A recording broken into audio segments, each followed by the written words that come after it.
Have you ever found yourself stuck at the side of the road with a split in your tyre and unsure what to do next? Well, stick around and I'll show you what to do and get you back on your way again.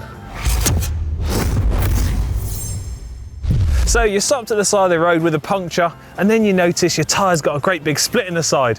What do? Do you give up, walk home, call a taxi?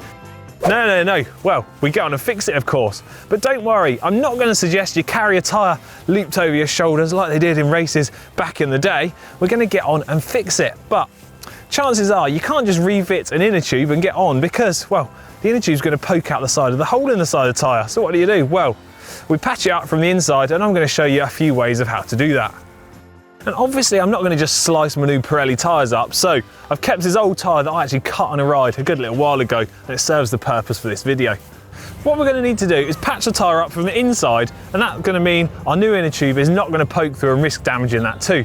And if you're using a tubeless system, we're going to need to do very much the same process, but patch the tyre up and then we can put an inner tube in and you'll be back to a traditional tube setup. Depending on how badly split the tyre is, you've got a few different options, and if the split is quite small, you have got some good options there, and I'll get onto those in a minute. But if the split is particularly big or bad, and has maybe damaged the bead of the tyre, then it could well be the end of your ride because, well, you don't want to risk that tyre coming off. Remember guys, safety first. One of the most tried and tested ways to patch up a split tyre is to actually have an old piece of tyre cut up to size and tucked away in your saddlebag. This can then be removed and placed in over the split of the tyre, refit your inner tube, pump it all back up and you're on your way again. But if you're like me and just never plan ahead, then you're going to have to get a little bit creative and use whatever you've got to hand. Think old energy gels, old wrappers. So let's have a rummage and see what I've got. Second, what have we got here?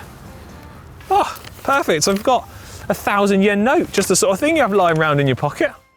On a more serious note, something that you are quite likely to have is actually an inner tube patch, and these work just as well on the inside of a tyre as what they would patching up an inner tube. So you can take those and just stick it on the inside of the tyre and that will get you out of trouble, ready to refit your inner tube and away you go again.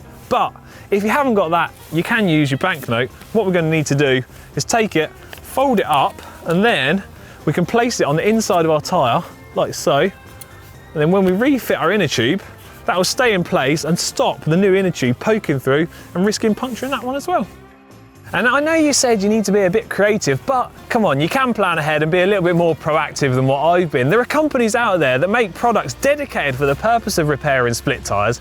Park Tools makes something called a Tyre Boot, which is nice and small and can be tucked away in your saddlebag and it'll keep you out of trouble in the future if you ever need it. So there you have it, a few tips to get you out of trouble and home safely. Why not let us know your favourite hacks and bodges in the comments section down below. I'm looking forward to reading those and I might try a few of them out myself. Anyway, it's starting to get dark, so I better get going. Cheers guys, see you later.